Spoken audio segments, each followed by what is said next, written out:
Baraza la Mitihani Tanzania NECTA rasmi wametoa ratiba ya mtihani wa taifa wa darasa la 7 wa kuhitimu elimu yao ya shule ya msingi utakaofanyika mwezi Septemba tarehe 9 na tarehe 10 mwaka huu 2026. Siku ya Jumatano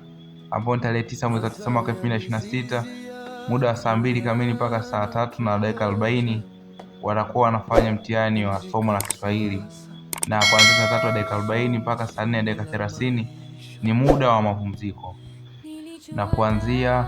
saa 4 na dakika 30 mpaka saa 6 na dakika 30 watakuwa wanafanya mtihani wa somo la hisabati ambao kwa Kiingereza ni mathematics,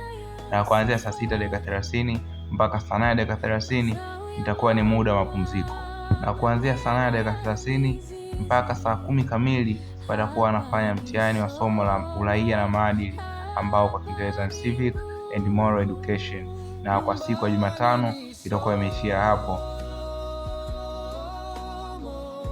Na kwa siku ya kesho yake ambayo ni itakuwa siku ya tarehe 10 mwezi wa 9 mwaka 2026 wataendelea saa 2 kamili asubuhi mpaka saa 3 na dakika 40 na somo la English language, ambao saa 3 na dakika 40 mpaka saa 4 na dakika 30 ni muda wa mapumziko. Watarejea saa 4 na dakika 30 mpaka saa 6 kamili ambapo watakuwa wanafanya mtihani wa somo la sayansi na teknolojia, kwa Kiingereza science and technology. Saa 6 kamili mpaka saa 8 kamili ni muda wa mapumziko,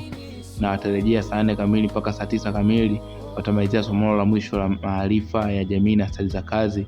ambayo kwa Kiingereza ni social studies and vocational skills, na hapo watakuwa wamemaliza mitihani yao ya kuhitimu elimu ya msingi, yani darasa la 7.